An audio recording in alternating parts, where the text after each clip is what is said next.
नमस्कार, आदाब, सत श्री अकाल, खुशामदीद। आप सभी लोगों का हमारी वर्चुअल रैली में बहुत बहुत स्वागत है। आज सबसे पहले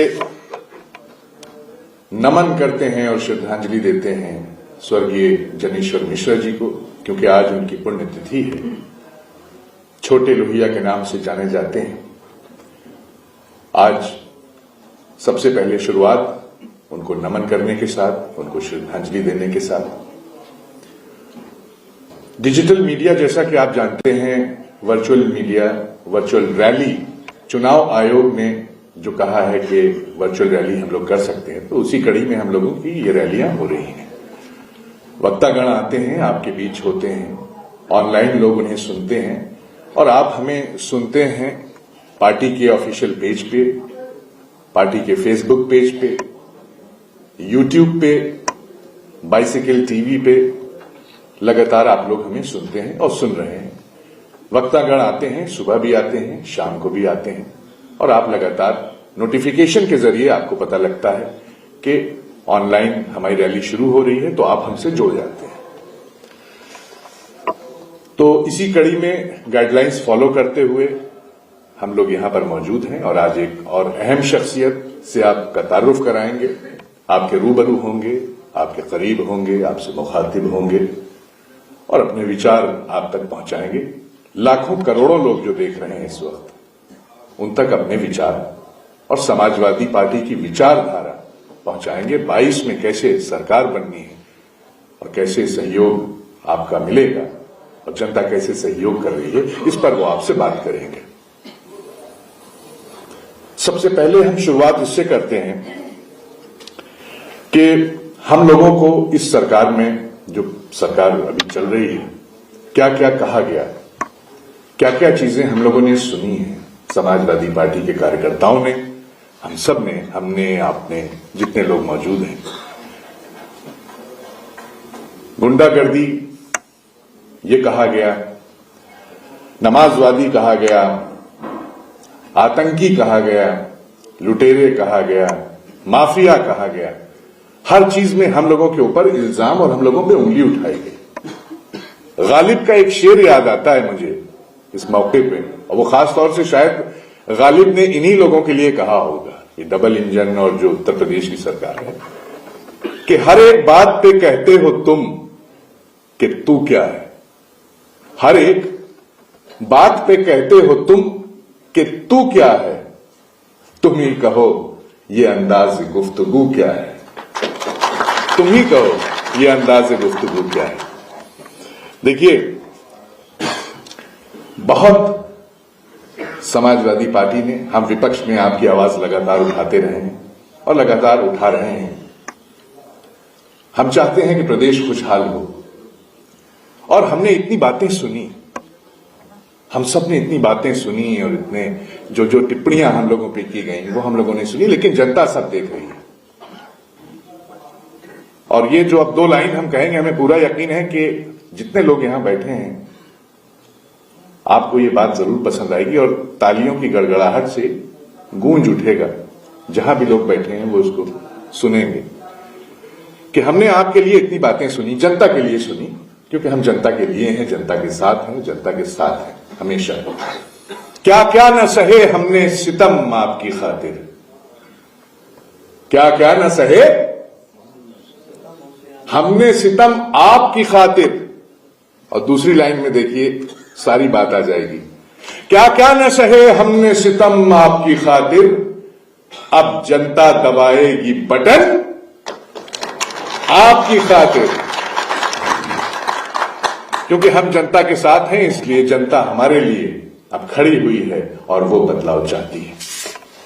आदरणीय जो आज की शख्सियत हमारे बीच है, इंद्रजीत सरोज साहब, सबसे पहले इनका तारुफ करा दूं। वैसे तो आप लोग इनके बारे में जानते हैं, इनको तारुफ की जरूरत नहीं है, लेकिन फिर भी समाजवादी पार्टी के वरिष्ठ हमारे लीडर हैं और दूसरी चीज पार्टी के राष्ट्रीय महासचिव हैं। इंद्रजीत सरोज जी 2 बार कैबिनेट मंत्री रह चुके हैं, 4 बार आप माननीय विधायक रह चुके हैं। इलाहाबाद विश्वविद्यालय से, इलाहाबाद यूनिवर्सिटी से आपने अपनी ग्रेजुएशन की है, उसके बाद आप पॉलिटिक्स में आ गए और एक लंबा सफर आपने पॉलिटिक्स में तय किया। लगातार आपने अनुसूचित जाति, जनजाति और समाज के दबे कुचले वर्गों को उनके हक दिलाने के लिए आवाज उठाते रहे हैं, आवाज बुलंद करते रहे हैं और आज भी कर रहे हैं। और हमारे साथ कदम से कदम मिलाकर आप चल रहे हैं, क्योंकि 2022 में हमें एक बड़ी कुर्सी पर, उत्तर प्रदेश की जो सबसे बड़ी कुर्सी है, उस पर बैठाना किसको है? किसको है? जोर से बताइए भाई जी। तो आपने सारी बात कह दी, अब ज्यादा वक्त हम आपका नहीं लेंगे। एक जोरदार तालियों से हम आमंत्रित करते हैं मंच पर कि वो आए और वर्चुअल मीडिया को एड्रेस करें। जनाब इंद्रजीत सरोज जी, जोरदार तालियों से आपका स्वागत कीजिए। बहुत बहुत स्वागत है आपका, आइए प्लीज।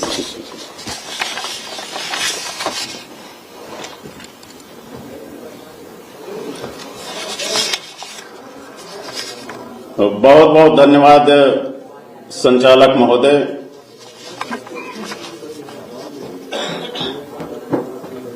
हमारे बीच बैठे हुए हमारे सभी समाज के भाइयों एवं बहनों, आप सबको पता है कि उत्तर प्रदेश के अंदर चुनावी बिगुल बज चुका है। एक तरफ जिन्होंने झूठ के आधार पर, फरेब के आधार पर उत्तर प्रदेश में 5 साल सरकार चलाने का काम किया, एक तरफ ऐसे लोग हैं और दूसरी तरफ हमारे समाजवादी पार्टी के राष्ट्रीय अध्यक्ष, पूर्व मुख्यमंत्री आदरणीय अखिलेश यादव जी हैं। समाजवादी पार्टी है। समाजवादी पार्टी वो पार्टी है जो कहती है उसको करती है, जो कहती है उसको करती है।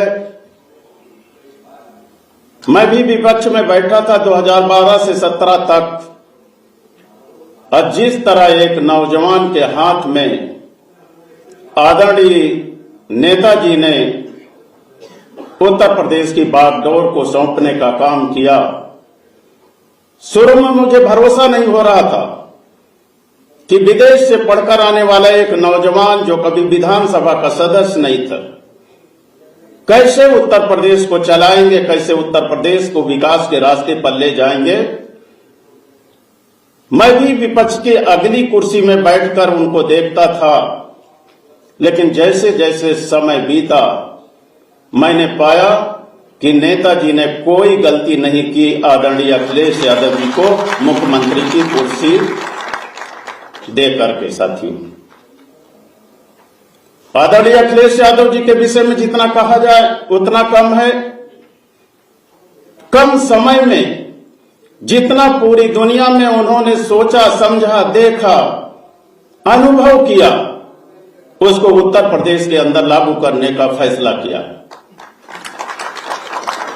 इस देश के सबसे कम समय में जितनी मजबूत एक्सप्रेसवे, लखनऊ से आगरा एक्सप्रेसवे को उन्होंने 22 महीने के अंदर बनाकर और फाइटर प्लेन उतारकर दिखाने का काम किया, शायद किसी मुख्यमंत्री ने नहीं किया। साथियों, मेट्रो योजना चलाने का काम किया, जहां विदेशों में लंदन जैसे शहर में, पेरिस जैसे शहर में, दुनिया के, यूरोप के, अमेरिका के शहरों में रिवर फ्रंट योजना जिन अंग्रेजों ने चलाने का काम किया था लोगों के लिए, उस योजना को अगर लागू करने का काम किया तो गोमती नदी का रिवर फ्रंट बनाकर आदरणीय अखिलेश यादव जी ने लागू करने का काम किया।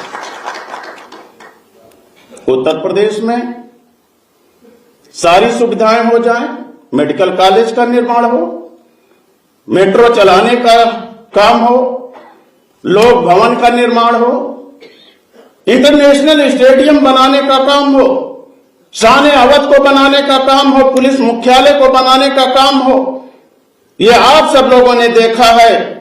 और ग्रामीण क्षेत्रों के अंदर ग्रामीण महिलाओं को रोजी रोटी का सहारा बन सके, इसके लिए जो लोहिया आवास और समाजवादी पेंशन भी चालू करने का काम किया जाए। छात्र छात्राओं को लैपटॉप देने का काम किया, लड़कियों को कन्याधन विद्याधन देने का काम किया और कानून का राज स्थापित करने का काम किया। साथियों, जो है ये काम मैंने 5 साल तक आदरणीय अखिलेश यादव जी को देखा, जो है उत्तर प्रदेश की विधानसभा में बैठ करके। लेकिन 2017 में क्या हुआ? जिन लोगों ने वादे बड़े बड़े करने का काम किया, याद कर लीजिए, भारतीय जनता पार्टी ने क्या कहा था अगर उत्तर प्रदेश में हमारी डबल इंजन की सरकार बन गई तो 70 लाख नौकरियां देने का काम करेंगे। 70 लाख नौकरियां देने का काम करेंगे। प्रधानमंत्री नरेंद्र मोदी जी ने कहा था, याद कर लीजिए, कि हम गरीबों को 15-15 लाख रुपया देने का काम करेंगे।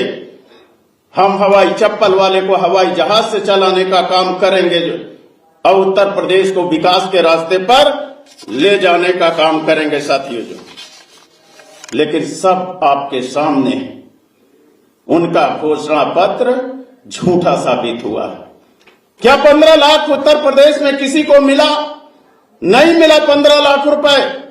गरीबों ने लाइन में लगकर खाता खुलवाने का काम किया, लेकिन गरीबों के खाते में 15 रुपए भी नहीं भेजने का काम भारतीय जनता पार्टी ने किया।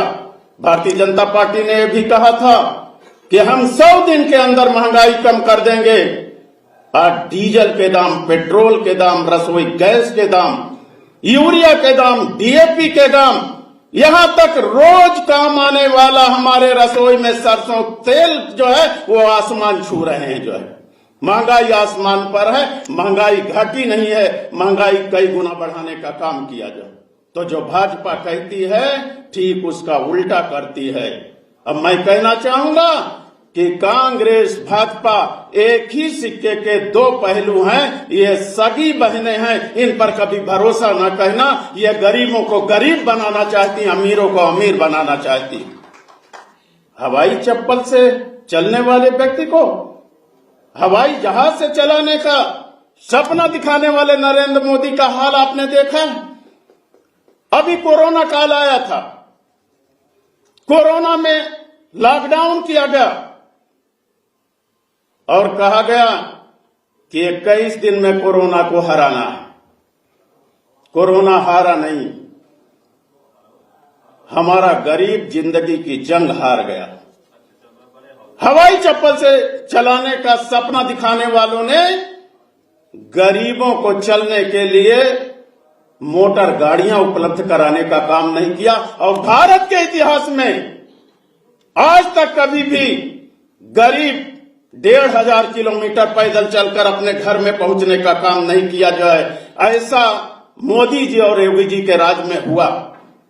इसी प्रदेश के अंदर ऑक्सीजन नहीं मिला लोगों को सांस लेने के लिए, बिना ऑक्सीजन के लोग मर गए, दवाओं के अभाव में मर गए। ये है उत्तर प्रदेश। और भाजपा कहती है कि हमारी डबल की इंजन की सरकार बड़ी खुशहाली ला दी। क्या इसको आप लोग खुशहाली मानेंगे? ये बदहाली है, बदहाली है। हमारे पश्चिमी उत्तर प्रदेश के भाइयों, तराई के भाइयों, आप भी ध्यान से सुन लीजिए।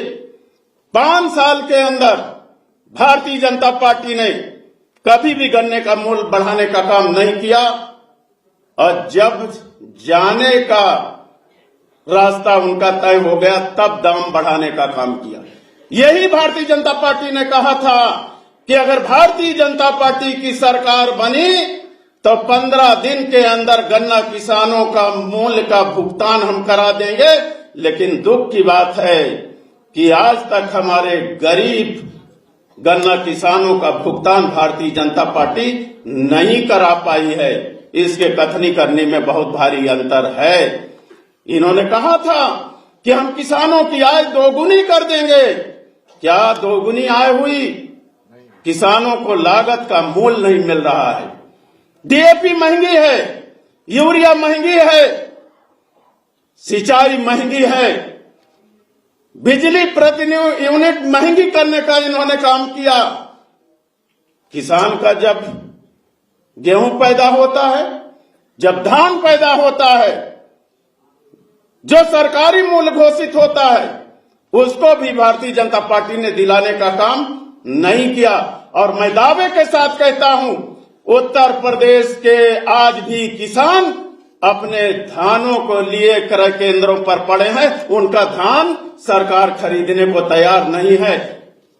2 गुना तो बहुत दूर की बात है। उनको लागत का मूल्य भारतीय जनता पार्टी की सरकार ने दिलाने का काम नहीं किया। यूरिया नहीं मिली, डीएपी नहीं मिली, किसानों को समय पर बुआई नहीं हो पाई। यह हाल हुआ उत्तर प्रदेश के अंदर। तो ये भारतीय जनता पार्टी जो कहती है उसका ठीक उल्टा करने का काम करती है। इसलिए साथियों, मैं आपसे कहना चाहूंगा, ये चुनाव आपके बच्चों के भविष्य का चुनाव, हम सबके भविष्य का चुनाव है।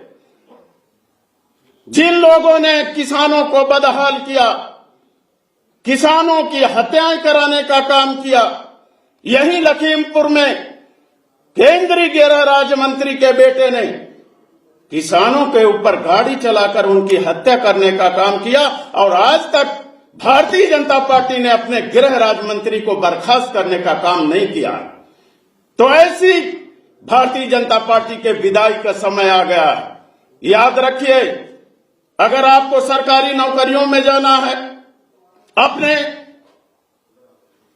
उपज का 2 गुना मूल्य लेना है, बिजली के बिलों को माफ कराना है, अन्याय अत्याचार का खात्मा कराना है, तो फिर एक ही नाम आपको याद रखना चाहिए, एक ही नाम और एक ही चुनाव चिन्ह, और नाम है माननीय अखिलेश यादव जी, और चुनाव चिन्ह है साइकिल साइकिल साइकिल। इसलिए साथियों, आज आप सब लोगों को फैसला लेने की जरूरत है। काठ की हांडी दोबारा नहीं चढ़ाई जाती। देसी कहावत है कि काठ की हांडी दोबारा नहीं चढ़ाई जाती। इसलिए मैं आपसे हाथ जोड़ के निवेदन करूंगा, सारे समाज के भाइयों और बहनों, कि भारतीय जनता पार्टी को डबल इंजन की सरकार आप दे चुके, जिन्होंने कुछ करने का काम नहीं किया, कोई निर्माण करने का काम नहीं किया, नौकरियों के नाम पर नौजवानों को लाठियां देने का काम किया, आरक्षण का घोटाला करने का काम किया, महंगाई बढ़ाने का काम किया, और हमारे किसानों को तो आदरणीय मोदी जी ने खेत का चौकीदार बनाने का काम किया, जानवर की रखवाली के लिए। आज उत्तर प्रदेश के अंदर किसान, चाहे बरसात हो, चाहे जाड़ा हो, चाहे गर्मी हो, अपनी फसल को बचाने के लिए अपने खेत में पड़ा रहता है। चाहे उसे सांप डस ले, चाहे बिच्छू काट ले, उसका जीवन खतरे में है। वो अपनी फसल बचाने के लिए रातों दिन लगा रहता है। क्यों? क्योंकि महंगाई इतनी बढ़ गई, रोजी रोजगार भारत देश से, उत्तर प्रदेश से छूट गए। और ये सरकार तो पूंजीपतियों की सरकार है। याद रखिए उत्तर प्रदेश के लोगों, अब विशेषतर दलित और पिछड़े समाज के लोगों, ये कभी भी लोहिया जी के सपने को और डॉक्टर अंबेडकर के सपने को पूरा नहीं करेंगे। लोहिया जी कहा करते थे कि सन सोपा ने बांधी गांठ, पिछड़े पांवे 100 में 60। आज पिछड़ों का क्या हालत है? आज दलितों का क्या हालत है? 69,000 टीचरों की भर्ती हुई, 19,000 रिजर्व कैटेगरी के लोगों का नौकरियों का घोटाला भारतीय जनता पार्टी ने करने का काम किया जाए। 19,000 घोटाला करने का काम किया। ये हमें कुछ देना नहीं चाहते हैं, और भारतीय जनता पार्टी ने इस देश के लोगों को, प्रदेश के लोगों को यहां पर लाकर खड़ा कर दिया है कि खाओ और जियो, तरक्की विकास भूल जाओ। जो है इस पर भारतीय जनता पार्टी ने जो है लाकर छोड़ने का काम किया है। इसलिए अब भूल जाइए आप लोग कि हवाई चप्पल वाला कभी हवाई जहाज से चलेगा। इस देश में दो लोगों की सरकार चल रही है, हम दो हमारे दो, हम दो हमारे दो। कोरोना काल में जहां गरीब गरीब होता चला गया और अमीर अमीर होता चला गया, इनके दो अमीर लोगों की आय दोगुनी चौगुनी 10 गुनी जो है बढ़ती चली गई, 100 गुनी तक बढ़ती चली गई, लेकिन गरीबों को खाने के लिए निवाला नसीब नहीं होता है। इसलिए मैं आपको कहना चाहूंगा कि अब आपको इनके चक्कर में नहीं पड़ना है। अगर आप चाहते हैं कि फिर से कन्या विद्याधन मिले, फिर से लैपटॉप मिले, आपको 300 यूनिट बिजली मुफ्त में मिले, आपको निजी ट्यूबवेल की बिजली माफ हो जाए, तो फिर आपको भाजपा को भूल जाना है और समाजवादी पार्टी को लाना है, साइकिल पर बटन दबाना है। साथियों, मैं आप लोगों से कहना चाहूंगा, हमारे राष्ट्रीय अध्यक्ष जी ने कहा है कि हम बेटियों को न्याय देंगे। इन्होंने तो बेटियों को न्याय नहीं दिया, किसानों की हत्या तो कराई, बेटियों को भी इन्होंने न्याय देने का काम नहीं किया। आपको पता है हाथरस में एक बेटी को जो है क्या घटना हुई है, उसको सब आप लोगों ने सुना है। एनसीआरबी के आंकड़े हैं देश के कि देश के अंदर 50,291 मामले दलितों के विरुद्ध दर्ज हुए, जिसमें उत्तर प्रदेश में अकेले 12,714 मामले दर्ज हुए शेड्यूल्ड कास्ट के विरुद्ध। जो बाबा जी कहते हैं हमारा बुलडोजर खड़ा है। ये बुलडोजर कहां चला? दलितों के घरों पर चला, पिछड़ों के घरों पर चला, ब्राह्मणों के घरों पर चला। बाबा जी टॉप 10 की सूची नहीं जारी कर पाए, बाबा जी ने अपने अपराधियों को बचा लिया जो, और टारगेट करके गरीब, किसान, एससी, एसटी, ओबीसी, मुस्लिम और ब्राह्मण बिरादरी के घरों में बुलडोजर चलाने का काम किया जाए। हाथरस में बेटी के साथ जो है अन्याय हुआ, बेटी का जो है 100 पेट्रोल डालकर इन्होंने फूकने का काम किया। कानपुर देहात के अंदर भाजपा सरकार के संरक्षण में दलितों की जाति पूछ पूछ करके उन्हें पेड़ से बांध करके जो है मारा गया और पीटा गया। इसी उत्तर प्रदेश के अंदर चंदौली प्रतापगढ़ में दलितों की बस्तियों में आग लगा दी गई। इसी भाजपा सरकार में साथियों जो है आपने देखा था सोनभद्र का उम्भा कांड, जहां दलित लोग, हमारे कमजोर लोगों की सामूहिक नरसंहार हुआ। इसी भारतीय जनता पार्टी के शासनकाल में जो है मैं आपको बताना चाहूंगा कि सबसे ज्यादा अगर पुलिस संरक्षण में हत्याएं हुई हैं तो उत्तर प्रदेश में दलित और पिछड़ों की हत्याएं हुई हैं। पुलिस के संरक्षण में, पुलिस की अभिरक्षा में हत्याएं हुई उत्तर प्रदेश के अंदर। और मैं दावे के साथ कहना चाहता हूं, बाबा मुख्यमंत्री जी के शासनकाल में अगर सबसे ज्यादा जेल की सलाखों के अंदर कोई है तो एससी, एसटी, ओबीसी के लोग जेल की सलाखों के अंदर हैं। जो ये है बाबा जी का न्याय, जो कहते हैं कानून का राज चल रहा है। साथियों, कानून का राज नहीं चल रहा, बल्कि तानाशाही राज चल रहा है। तानाशाही राज यहां पर चल रहा है। इसलिए अब समय आ गया है कि आप लोग चेतिए, जागिए, अपना भविष्य बनाइए। अगर 5 साल फिर भाजपा के हाथों में शासन सत्ता चली गई तो ये प्रदेश बर्बाद हो जाएगा, नौजवान बेरोजगार हो जाएगा, किसान भूखा मर जाएगा महंगाई के कारण और जानवरों के कारण। जो है भूखा मर जाएगा, उसे उसकी खेती किसानी चौपट हो जाएगी। इसलिए आप सबको भरोसा करना चाहिए आदरणीय अखिलेश यादव जी के ऊपर। उन्होंने कह दिया है कि सपा सरकार बनने के बाद हम 300 यूनिट बिजली फ्री देंगे, किसानों को सिंचाई के लिए बिजली मुफ्त देंगे और हमारे कर्मचारी अधिकारी भाइयों को खुश होना चाहिए। जिस भारतीय जनता पार्टी ने उनकी पेंशन बंद कर दिया था, हमारे आदरणीय राष्ट्रीय अध्यक्ष जी ने कहा है पुरानी पेंशन योजना को हम बहाल करने का काम करेंगे। अगर पेंशन देने के लिए हमें अलग से फंड की व्यवस्था करनी पड़ेगी तो हम फंड की भी व्यवस्था करेंगे। जो है हम यश भारती सम्मान फिर से चालू करने का काम करेंगे। जो है तो ये तमाम योजनाओं की घोषणा आदरणीय अखिलेश यादव जी ने किया है।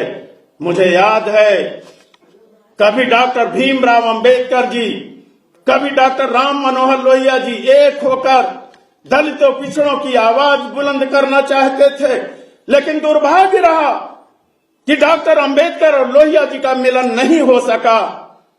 बाबा साहब अंबेडकर जी गंभीर रूप से बीमार हो गए और कभी जो है अस्पताल से बाहर नहीं निकल सके, उनकी मृत्यु हो गई। वो कर्म अधूरा रह गया। आज उस कर्म को पूरा करने का अगर किसी ने बीड़ा उठाया है तो आदरणीय अखिलेश यादव जी ने उठाया है। उन्होंने कहा है कि ये जो भारतीय जनता पार्टी कांग्रेस पार्टी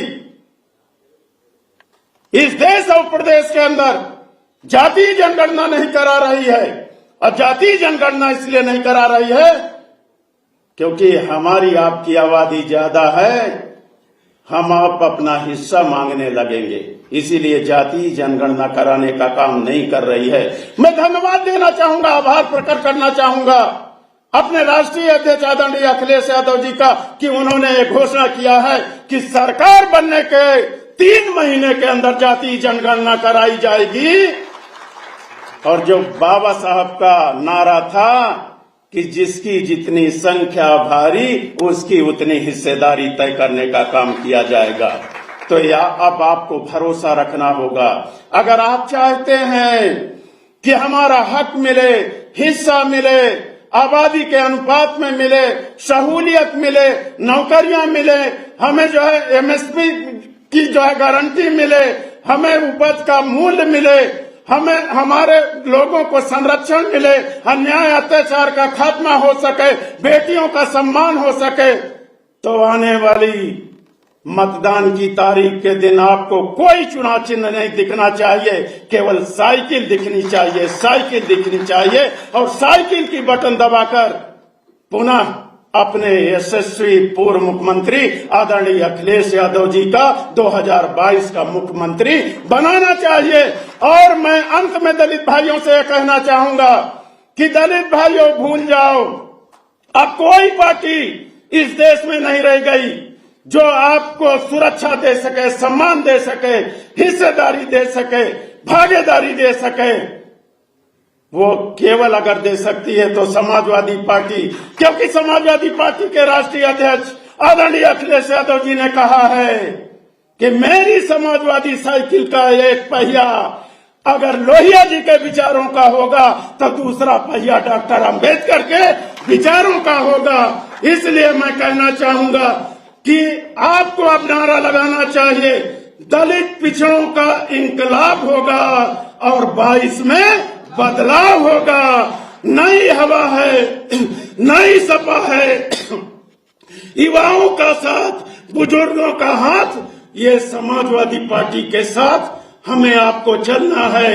इन्हीं बातों के साथ पूरा आशा उम्मीद रखते हुए कि आओ इकट्ठा हो जाओ, एक डोर में बन जाओ, एक बार जो है माननीय राष्ट्रीय अध्यक्ष जी के हाथों में उत्तर प्रदेश की कमान को सौंपने का काम करो और अपना हक हिस्सा लेने का काम करो।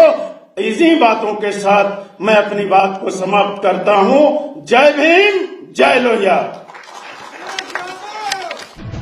हमारे चैनल को सब्सक्राइब करें और वीडियो सबसे पहले अपने मोबाइल पर पाने के लिए बेल आइकन को दबाएं।